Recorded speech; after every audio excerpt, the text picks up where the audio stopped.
Hello, അസ്സലാമലൈക്കും guys. ഈ ചെടി ഞാൻ ഇന്ന് മാറ്റി നട്ടതാണ്. ഇതിന്റെ പകുതി പൂ എവിടെ പോയി എന്നല്ലേ നിങ്ങൾ ഇന്ന് ചിന്തിക്കുന്നത്. അതിന്റെ സ്റ്റോറി ഞാൻ ഇന്ന് പറയാം കേട്ടോ. ഞാൻ എൻ്റെ പൊന്നാര മകനെ കൂടെ കൂട്ടിയതാണ്.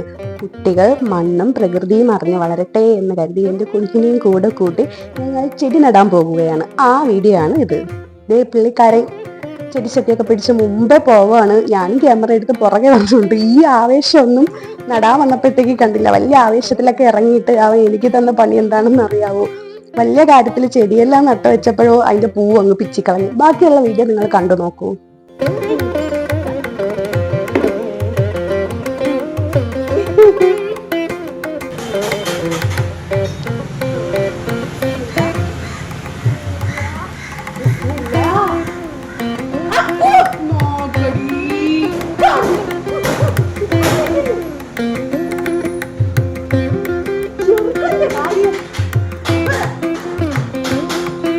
എൻ്റെ മോനെ കൂടെ കൂട്ടിയാൽ പണി നടക്കൂല എന്ന് മനസ്സിലായതോടുകൂടി അവൻ പിന്നീട് മണ്ണും പ്രകൃതിയും അറിഞ്ഞ് വളർന്നാൽ മതി എന്നുള്ള നീയത്തിൽ ഞാൻ അവനെ കൊണ്ടുവന്ന് വീടിനകത്താക്കിയതിന് ശേഷം ഞാൻ ഇവിടെ മുമ്പ് മണ്ണിളക്കി ഇട്ടിരിക്കുകയായിരുന്നു. അത് ജസ്റ്റ് ഒന്ന് ലെവൽ ചെയ്ത് കൊടുത്ത് ഞാൻ ഇവിടെ ചീരത്തൈ നടാൻ പോവുകയാണ്. അപ്പോഴത്തേക്ക് ഞാൻ മണ്ണ് ജസ്റ്റ് ഒന്ന് ഇളക്കുന്നുണ്ട്. അത് കഴിഞ്ഞതിന് ശേഷം കുറച്ചുകൂടി വെള്ളം വീത്തി മണ്ണൊന്ന് നല്ല നനച്ചതിന് ശേഷം ഞാൻ ചീരത്തൈകൾ കൊയ്തുകൊണ്ട് വന്ന് ഇവിടെ നടുന്ന വീഡിയോ ആണ്.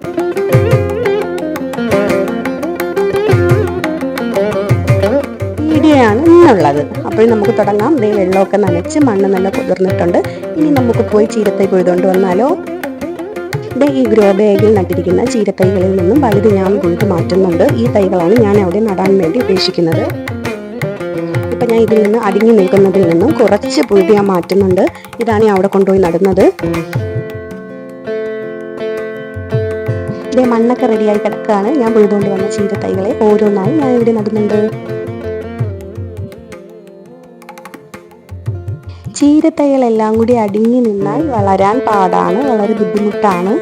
ഒന്ന് രണ്ടെണ്ണം മാത്രം നല്ല വളരും, ബാക്കിയുള്ളതൊക്കെ കുരുടിച്ച് നിൽക്കും. അതുകൊണ്ട് വളരുന്നതനുസരിച്ച് ഇതുപോലെ പറിച്ച് മാറ്റി കൊടുത്തു കഴിഞ്ഞാൽ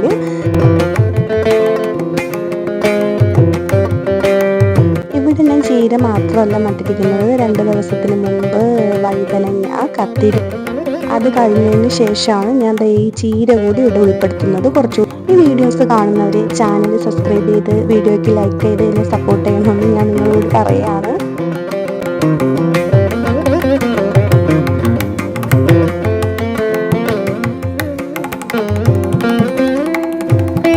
അത് കഴിഞ്ഞ് ഞാൻ കുറച്ച് വെണ്ട വിത്ത് കൂടി ഇവിടെ പാകി കൊടുക്കുന്നുണ്ട്. വെണ്ടയ്ക്ക് ഒരു പ്രത്യേകതയുണ്ട്.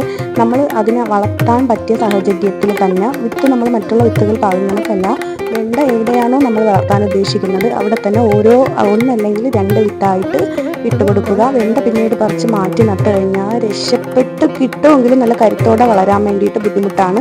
2 ദിവസത്തിന് മുമ്പ് ഞാൻ അവിടെ തൈകൾ പറിച്ച് മാറ്റി നട്ടായിരുന്നു. അതെല്ലാം വാടിപ്പോയിട്ടുണ്ട്.